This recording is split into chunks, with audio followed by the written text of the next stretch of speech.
no capítulo 4, no versículo 13 de 2 Timóteo.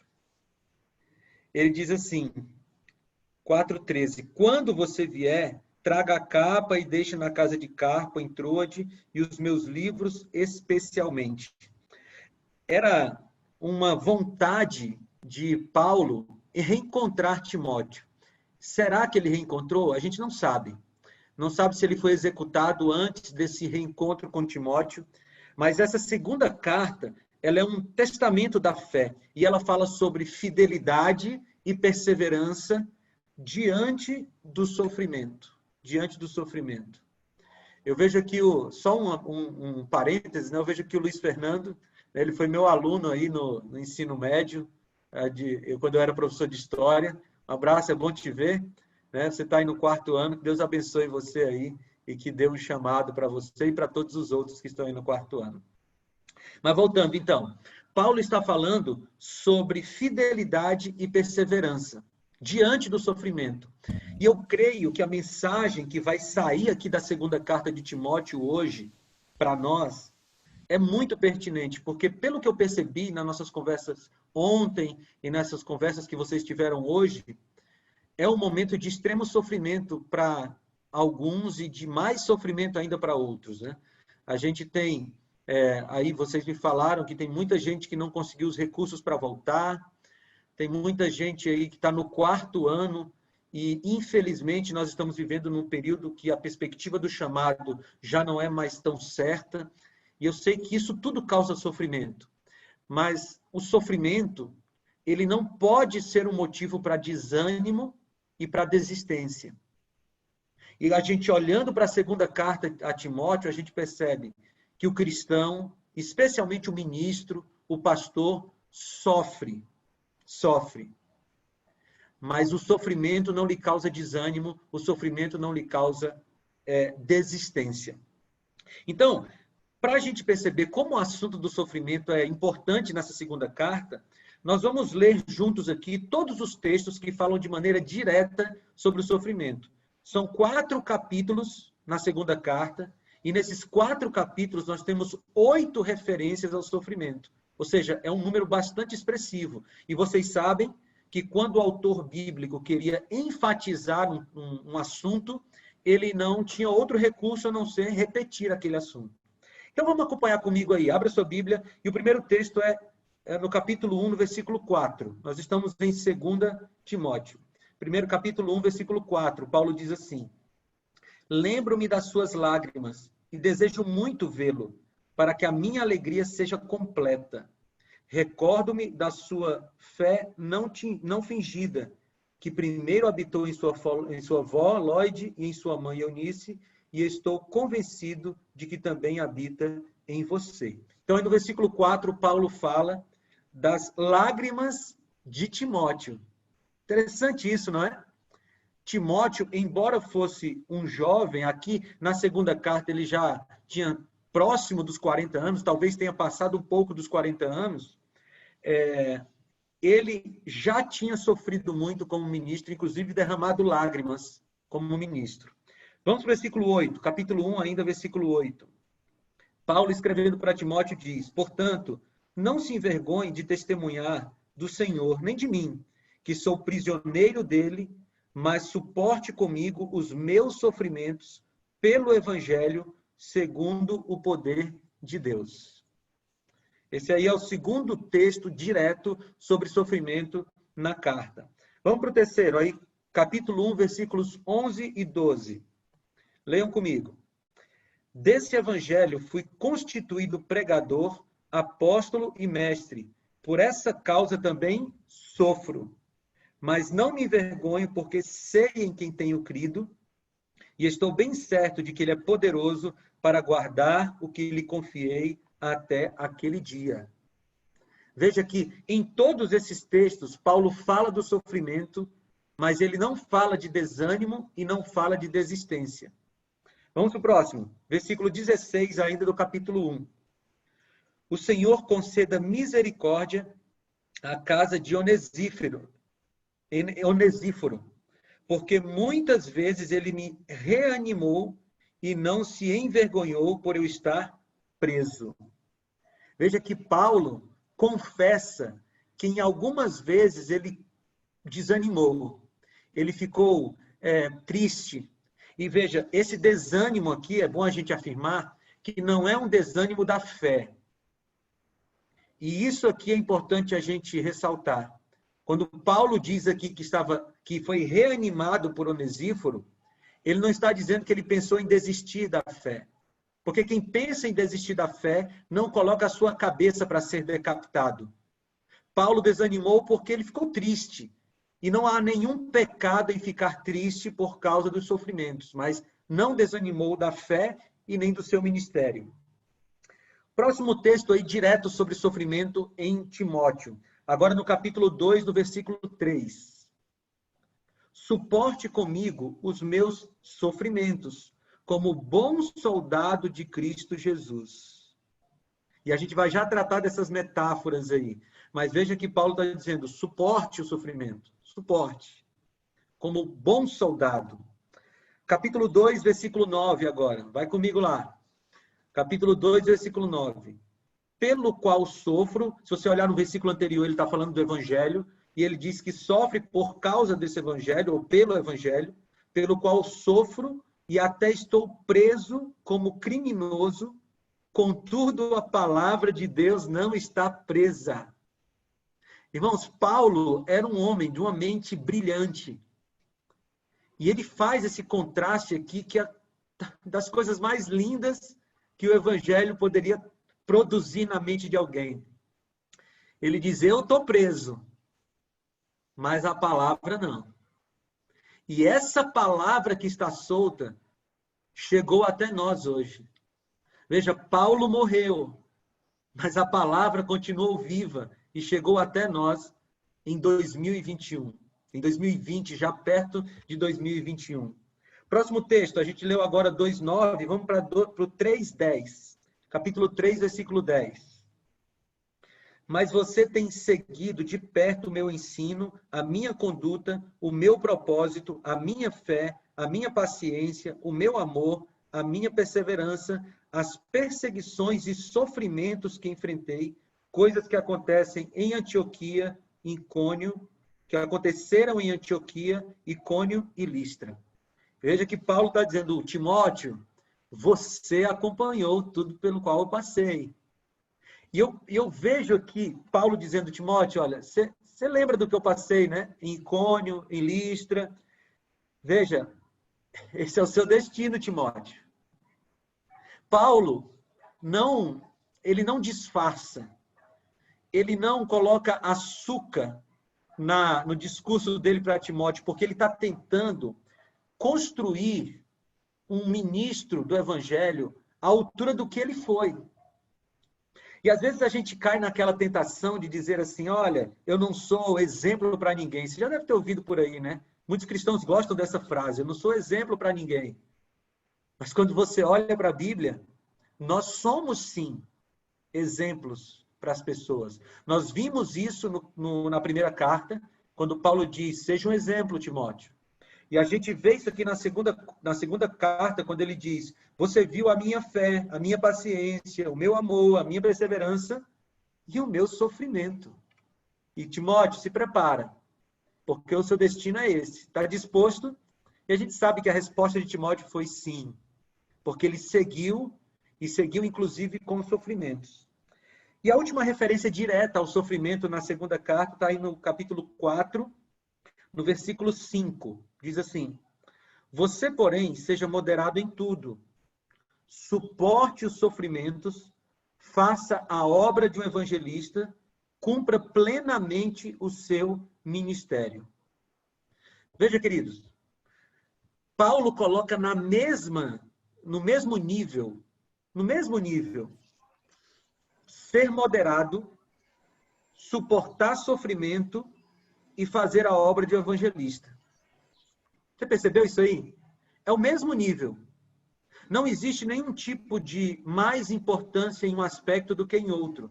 Ou seja, fazer a obra de evangelista, que é uma coisa maravilhosa, todos nós aqui amamos o evangelismo. Fazer a obra de evangelista deve ser feita com a mesma força com a qual você suporta os sofrimentos derivados do ministério. E Paulo está tentando mostrar para Timóteo que o fato de um ministro sofrer não deve ser o motivo para a sua desistência do ministério. Veja, Paulo nos ilumina por pelo menos dois grandes aspectos. O primeiro aspecto é que nós enfrentaremos sofrimentos. Ele estava dizendo isso para Timóteo. Timóteo, você vai enfrentar o sofrimento. E deixa eu falar uma coisa para você, preste atenção. As nossas maiores decepções derivam de expectativas erradas. As nossas maiores decepções derivam de expectativas erradas. Quando a gente alimenta uma expectativa errada a respeito de alguma coisa, de alguma pessoa, de alguma situação, a gente alimenta uma expectativa errada e isso certamente vai gerar frustração. Então, quando Paulo está dizendo para Timóteo, Timóteo, eu estou sofrendo por causa do Evangelho, você vai sofrer por causa do Evangelho, ele está ajudando Timóteo a manter expectativas reais. Expectativas reais. Por quê? Porque mantendo a expectativa real, quando o sofrimento chegasse para Timóteo, ele não iria desistir da fé, porque ele já estava, de alguma maneira, esperando aquele sofrimento. Então, essa é a primeira grande premissa que a gente vê aqui na segunda carta a Timóteo. Precisamos ter a expectativa real de que nós enfrentaremos sofrimentos no ministério. Não importa se você é o pastor, se você é a esposa do pastor, se você é o filho do pastor, nós enfrentaremos problemas, decepções, tristezas, sofrimentos. E essa expectativa nos fará fortes para resistir quando essas coisas chegarem. Mas a segunda grande lição da segunda carta a Timóteo é que esses sofrimentos, eles são suportáveis. Suportáveis. Você vai encontrar várias vezes aqui Paulo dizendo suporte o sofrimento. Suporte o sofrimento. Só que você suporta o sofrimento aqui na carta de duas formas. Você suporta em Cristo e você suporta com os amigos. Isso para mim é muito lindo, porque eu penso no nosso ministério. O nosso ministério só é suportado se a gente tem Cristo e se a gente consegue dividir esse sofrimento, essas dores com os nossos amigos. E, queridos, vejam, aproveitem esse período aí que vocês têm no SALT, porque, pelo menos no meu caso, os meus 3 melhores amigos, aqueles que são mais chegados que o irmão, como diz Provérbios, foram feitos aí. Eu acho que vocês podem conhecer, né? Eu vou citar o nome, porque quando é para falar bem, a gente pode falar em público, né? Quando é para falar mal deles, eu falo só com eles, né? Mas é o pastor Vinícius Mendes, que está lá na CPB, o pastor Guto, né? O Everton Augusto, ninguém conhece ele por Everton Augusto, o pastor Guto, que inclusive foi diretor interno aí, está lá na FAAMA agora, e o pastor Kênio Marinho, que é departamental de jovens lá na Rio Fluminense, eu acho, enfim, lá em Itaboraí, né? Aí, né, Luiz Fernando? Pois é. Então, esses 3 amigos eu fiz aí. E com eles, queridos, eu dividi muitos sofrimentos. E eu tenho certeza absoluta que Deus usou eles 3 para dividir ou para diminuir muitas das minhas dores. Muitas das minhas dores. Nós temos um grupo de WhatsApp ali, só nós 4, que a gente, em homenagem ao pastor Luiz Nunes, a gente chama de Animais Iaenenses. Né, que é o nome do nosso grupo de WhatsApp, aí, em homenagem ao pastor Luiz Nunes. E a gente está lá todo tempo conversando e discutindo discutindo teologia. Mas, queridos, a gente aprende com Timóteo que a gente precisa de Deus e dos nossos amigos para dividir e para aliviar as nossas dores. Mas Paulo ensina a Timóteo como é que um ministro de Deus, como é que um pastor e um cristão em geral administra a questão do sofrimento. Então, volta comigo aí para a carta, por favor. Vamos aqui para a primeira metáfora, ou para as metáforas que ele usa aqui. Capítulo 2, versículos de 1 a 6. Agora nós vamos ler mais detidamente, tá bom? Capítulo 2, versículos de 1 a 6. Diz assim: Portanto, você, meu filho, fortifique-se na graça que há em Cristo Jesus, e as palavras que você me ouviu dizer na presença de muitas testemunhas, confie-as a homens fiéis que sejam também capazes de ensiná-las aos outros. Suporte comigo os meus sofrimentos, como bom soldado de Cristo Jesus. Nenhum soldado se deixa envolver pelos negócios da vida civil, já que deseja agradar aquele que o alistou. Semelhantemente, nenhum atleta é coroado como vencedor se não competir de acordo com as regras. O lavrador, que trabalha arduamente, deve ser o primeiro a participar do fruto da colheita. Então, veja, tem 4 metáforas aqui que Paulo usa para que Timóteo entenda como é que ele vai lidar com o seu ministério, como é que ele vai lidar com essa questão do sofrimento. A primeira metáfora é a metáfora do professor. Paulo diz, ensine. E o pastor, enquanto ele está ensinando, ele está conseguindo administrar as dores que ele sente por causa do ministério. O ensino, queridos, não é um benefício apenas para o outro. O ensino é um benefício para quem ensina, especialmente quando a gente está falando do evangelho. A segunda metáfora que Paulo usa é a metáfora do soldado, né? E ele diz assim, olha, o soldado não perde o foco, ele não pensa na vida civil quando ele está no seu serviço. E Paulo está dizendo, olha, o foco de um soldado. E você tem que pensar aqui o soldado naquele contexto da greco-romano, que era um soldado que estava todo o tempo pronto para a guerra.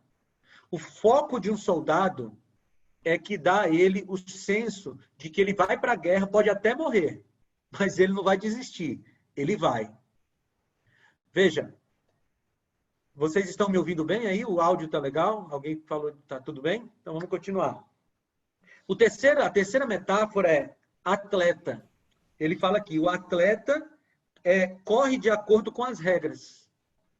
E aí Paulo diz assim, olha, você, para suportar o sofrimento, Timóteo, você precisa ser como um atleta.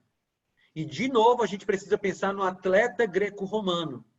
Você tem uma ideia, o atleta greco-romano, cerca de 10 meses antes da competição, ele se afastava da família, ele se afastava da vida social, ele ia para um lugar se concentrar na sua competição. E, logicamente, Paulo não está dizendo para a gente se afastar da família, mas ele está dizendo para a gente ter a concentração de um atleta. O foco de um atleta. E essa concentração no nosso ministério vai nos ajudar a lidar com o sofrimento. Não perca esse pano de fundo. Paulo está ensinando Timóteo a lidar com o sofrimento. E, finalmente, Paulo diz, seja como um lavrador que trabalha arduamente e que vai ser o primeiro a colher e a desfrutar dos seus frutos, do fruto da sua colheita. Ou seja, Paulo está dizendo, vejam, quando vocês estiverem sofrendo no ministério, lembre-se que vocês estão plantando. E em algum momento, Deus dará os frutos. E a perspectiva do fruto me ajuda a plantar debaixo do sol ou da chuva. Então, quando você estiver sofrendo, lembra dessas quatro metáforas. E o resumo dessas 4 metáforas seria foco. O professor tem foco, o soldado tem foco, o atleta tem foco, o lavrador tem foco, todos eles estão focados na sua atividade. Foco na mensagem, foco na colheita, foco na missão e foco no prêmio. Quando a gente consegue colocar nossa visão ali, não tem nenhum tipo de sofrimento que nos tire a missão que Deus nos deu. E veja, queridos, eu compreendo que muitos de vocês estão sofrendo porque não tem dinheiro para voltar, Muitos de vocês estão sofrendo porque talvez estejam passando necessidade em casa, talvez não tenham como pagar o aluguel. Muitos de vocês estão sofrendo porque ainda não receberam chamado. Deixa eu falar uma coisa para você. Eu sofro com o sofrimento de vocês, mas eu preciso dizer para vocês, um desses se aproxima do que Paulo passou. Não chega nem perto, queridos. E Paulo não desistiu. Por que você desistiria? Muito bem, mas Paulo nos dá mais uma dica de como lidar com o sofrimento. Vai para o capítulo 1, versículos 8 e 9 comigo, por favor. Capítulo 1, versículos 8 e 9. Diz assim: Portanto, não se envergonhem de testemunhar do Senhor, nem de mim, que sou prisioneiro dele, mas suporte comigo os meus sofrimentos pelo Evangelho, segundo o poder de Deus. Agora o 9. Que nos salvou e nos chamou com uma santa convocação, não em virtude das nossas obras, mas por causa da sua própria determinação e graça. Essa graça nos foi dada em Cristo Jesus desde os tempos eternos. Ou seja, qual é a próxima forma que Paulo diz para Timóteo sobre como ele pode e deve lidar com o sofrimento? Ele deve lembrar do poder de Deus. Aqui no texto diz, ele deve lembrar do chamado que foi feito para ele. E ele deve lembrar que esse Deus que é poderoso, esse Deus que chamou, vai dar força para suportar e vencer o sofrimento. Amigos, a gente não pode esquecer de que Deus é poderoso. E muitas vezes eu me pego crendo no Deus do passado, que abriu o mar vermelho, que derramou pão do céu, que ressuscitou pessoas, crendo no Deus do futuro, que vai destruir tudo e recriar, e não crendo no Deus do presente. Pare um pouquinho e pense, se às vezes a gente não faz isso. A gente crê que Deus fez coisas. A gente crê que Deus fará coisas. Mas a gente não crê que Ele vai atuar na nossa vida hoje. Nós precisamos crer no poder de Deus. Esse que nos chamou vai nos sustentar pela graça dele e para a glória dele. Mas mais uma dica de Paulo para enfrentar o sofrimento. Capítulo 1, versículo 16. Diz assim: O Senhor conceda misericórdia à casa de Onesíforo, porque muitas vezes ele me reanimou e não se envergonhou por eu estar preso. Queridos, aqui tem outra dica para suportar o sofrimento no ministério, e na lição da Escola Sabatina, o pastor Yuri e o pastor Charles falaram muito sobre isso. Nós suportamos o sofrimento quando a gente compartilha o sofrimento com outras pessoas. Quando a gente chora no ombro de outras pessoas. Quando a gente abraça e é abraçado. E no ministério, a gente precisa dessa amizade. E, queridos, eu vou fazer uma convocação para vocês aqui, em nome de Jesus. No ministério, compartilhem o ministério. E não façam competição ministerial. Vou tentar ser mais claro. Olhe para o pastor do lado, do distrito do lado, para o departamental, para o presidente, para quem quer que seja, como seu companheiro de ministério, e não como alguém que você tem que competir para tomar a posição, para tomar o cargo. Queridos, veja, eu só estou no ministério há 8 anos, mas eu já vi muitas vezes, pastores que olham para o seu colega como um adversário, um competidor. E esses pastores perdem a grande oportunidade de terem amigos, companheiros, gente com quem você pode compartilhar. Olha aqui para Paulo. Paulo está dizendo assim: Onesíforo me reanimou. A gente não tem a mínima ideia de quem é esse Onesíforo. Mas ele tem um privilégio que a gente não tem como mensurar, de reanimar o grande apóstolo Paulo. Irmãos, isso me emociona, sabe por quê? Porque esse Onesíforo tem uma citação no texto bíblico. Uma. Mas ele foi citado como aquele que reanimou o apóstolo Paulo. Que privilégio, que privilégio. Então, quando vocês forem se encontrarem com o ministério, se encontrarem com sofrimento no ministério, lembrem-se, encontrem amigos com quem vocês podem compartilhar. E mais do que isso, quando vocês virem alguém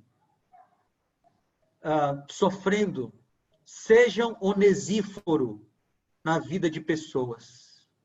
Sejam onesíforos na vida de pessoas. Tem mais uma dica de Paulo para suportar o sofrimento no ministério. Capítulo 4, versículo 5. Diz assim: Você, porém, seja moderado em tudo, suporte os sofrimentos, faça a obra de evangelista, cumpra plenamente o seu ministério. Eu não sei se você percebeu na construção desse texto aqui, que tudo está acontecendo ao mesmo tempo. Paulo está dizendo assim, olha, enquanto você é moderado em tudo, você suporta o sofrimento e ao mesmo tempo você faz a obra do evangelista e ao mesmo tempo você cumpre o seu ministério. É como se ele estivesse dizendo para Timóteo e para a gente também o seguinte: Timóteo, o sofrimento não pode fazer você parar a sua missão. Você está sofrendo? Beleza, Timóteo? Mas enquanto você sofre, faz a obra do evangelista. Enquanto você sofre, cumpre o teu ministério. Amigos, deixa eu falar uma coisa para vocês. A missão é maior do que nós. E a gente não pode achar que a missão vai parar porque eu estou sofrendo. E mais do que isso, não parar de cumprir a missão alivia o meu sofrimento. Continuar trabalhando enquanto Deus cuida do meu sofrimento. E aí você pode estar se perguntando assim, mas, Felipe, tem sofrimento no ministério adventista? Não é perfeito, não? Queridos, vejam, eu falei para vocês que expectativas erradas causam as maiores frustrações. Não é perfeito. Ninguém é perfeito. O seu presidente não vai ser perfeito. Os seus colegas do lado não serão perfeitos. E a gente vai ter decepções no ministério. A gente vai sofrer porque os irmãos que nós lideramos não atendem, não entendem o que a gente quer deles, não conseguem pegar a missão, a ideia, e a gente sofre. A gente sofre porque os nossos líderes, às vezes, são injustos. A gente sofre. A gente sofre porque, muitas vezes, nós somos mal compreendidos. A gente sofre. A gente sofre porque, às vezes, a gente vê a injustiça na vida dos outros ou na nossa própria vida. A gente sofre. Amigos, todas as pessoas com quem nós lidamos no nosso ministério, excetuando Deus, são falhas. E não existe vida perfeita no mundo imperfeito. Não existe ministério perfeito no mundo imperfeito.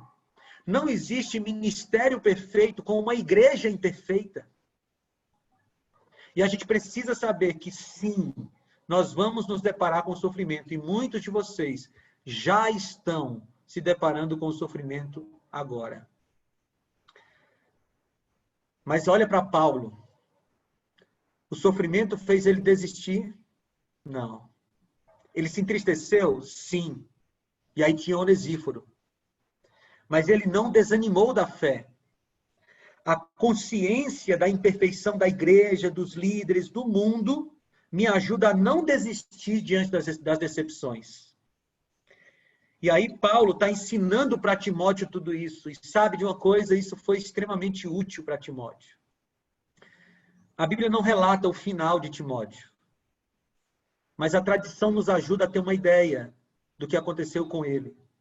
A tradição nos indica que Timóteo deve ter morrido martirizado por volta entre o ano 81, que era o governo de Domiciano, e o ano 117, o final do ano do governo de Trajano. Provavelmente, Timóteo morreu martirizado por causa do evangelho. E você percebe que a trajetória de Timóteo foi muito semelhante à trajetória de Paulo, porque ele também soube o que era sofrer por causa do evangelho. Em algum momento, ele foi preso e liberto. Eu queria ler um texto com vocês, não desmarque 2 Timóteo, mas vai lá para Hebreus. Hebreus no capítulo 13, no versículo 23. Hebreus 13, 23. Eu creio na autoria paulina de Hebreus, eu acho que as evidências são fortes o suficiente. E em Hebreus 13, 23, o apóstolo Paulo, falando sobre Timóteo, ele diz o seguinte: quero que saibam que o nosso irmão Timóteo foi posto em liberdade. Se ele chegar logo, irei vê-los com ele. Percebe? Paulo preso, escrevendo para Timóteo solto. E aí, em algum momento, Timóteo foi preso também. E a gente não sabe muito bem aqui a cronologia desses momentos, mas o que a gente sabe é que Timóteo, aquele jovem que aceitou o ministério de Paulo, o ministério com Paulo, ele também foi preso em algum momento e ele foi, segundo a tradição, martirizado na sua morte. Mas Paulo, queridos, ele nos dá a grande visão do final da vida de um ministro. E por que o ministro deve suportar as suas dores? Eu queria terminar a nossa reflexão lá em 2 Timóteo, no capítulo 4, nos versículos 6 a 8. Paulo está falando com Timóteo, ele diz assim: eu já estou sendo derramado como oferta de bebida. Está próximo o tempo da minha partida. Combati o bom combate, terminei a corrida, guardei a fé. Agora me está reservada a coroa da justiça que o Senhor, justo juiz, me dará naquele dia.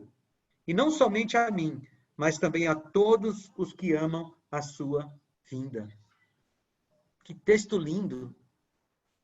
Paulo diz: eu estou sendo derramado como oferta de bebida. E veja, queridos, essa perspectiva da oferta é maravilhosa. E para a gente entender um pouco melhor o que é essa oferta de bebida, basta a gente ler Números 28, 7. A oferta de bebida era uma oferta derramada sobre o cordeiro durante o sacrifício. Era uma bebida, vinho derramado sobre o cordeiro durante o sacrifício. E eu acho isso lindo porque Paulo não diz assim, eu sou o cordeiro. Ele sabia quem era o cordeiro. Ele diz assim, eu sou uma oferta, mas eu sou uma oferta menor. Porque aquele que mais se sacrificou no ministério pela salvação dos outros, não fui eu, diz Paulo, foi Cristo. Eu sou só um líquido derramado sobre o cordeiro. A gente precisa saber que qualquer sofrimento pelo qual nós estamos passando ou ainda passaremos é muito, infinitamente menor do que o sofrimento pelo qual Cristo passou para que nós pudéssemos ser pastores. Aí ele diz, combati o bom combate. E se você lembrar da nossa reflexão de ontem, em 1 Timóteo 6,12, ele diz para Timóteo, combata o bom combate. Aí ele diz agora, combati o bom combate. Depois ele diz, eu terminei a carreira. E aí não tem como a gente não lembrar de Atos 20 e 24. Leia lá comigo Atos 20 e 24, porque Paulo está dizendo assim, Atos 20 e 24. Todavia, não me importo nem considero a minha vida de valor algum para mim mesmo, se tão somente puder terminar a corrida e completar o ministério que o Senhor Jesus me confiou de testemunhar do evangelho da graça de Deus. Quando ele diz eu terminei, ele está dizendo eu completei, Deus me deu uma missão e eu fui até o fim. E finalmente ele diz, guardei a fé, ou seja, perseverei na fé. E essa é uma frase, queridos, de alguém que está terminando a sua vida, terminando o seu ministério, com a consciência tranquila.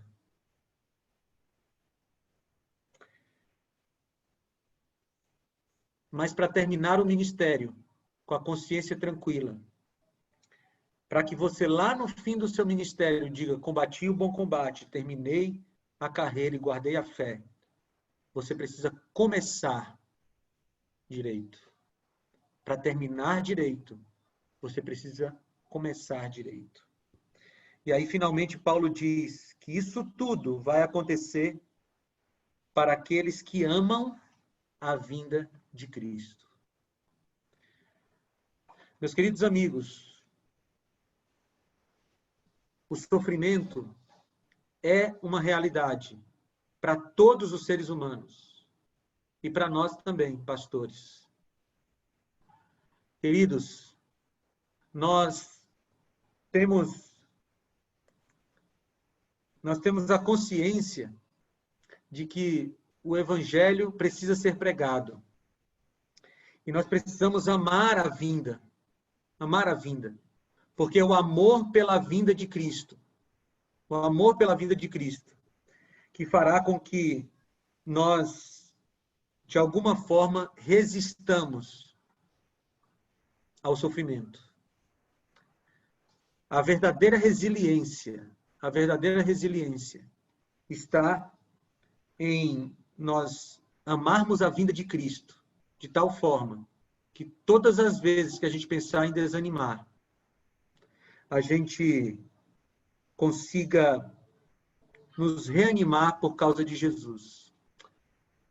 Eu sempre penso na figura lá do Onesíforo, né?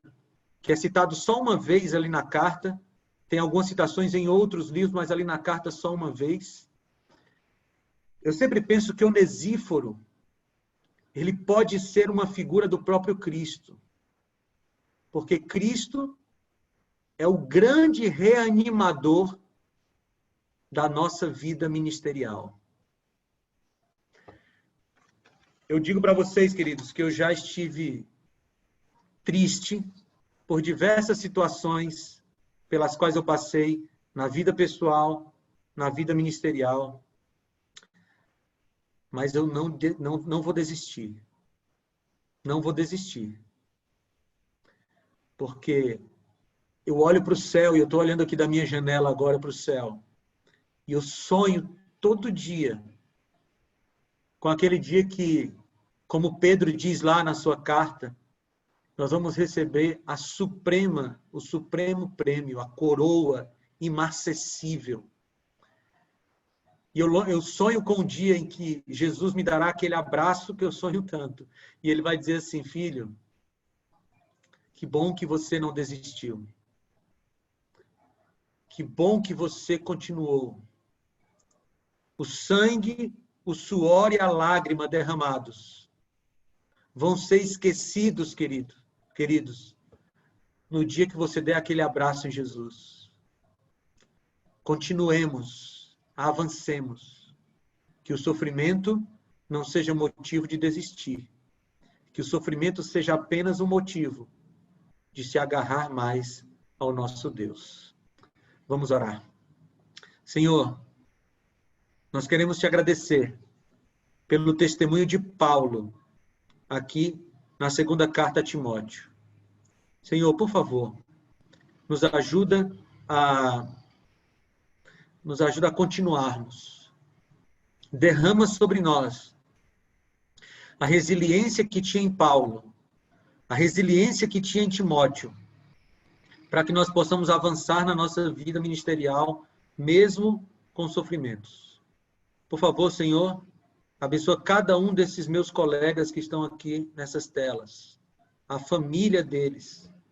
Deus, aqueles que estão passando por sofrimentos, cuida, Pai, Resolve a situação segundo a tua vontade.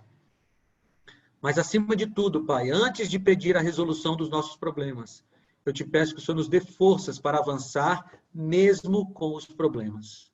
Eu te peço, em nome de Jesus. Amém.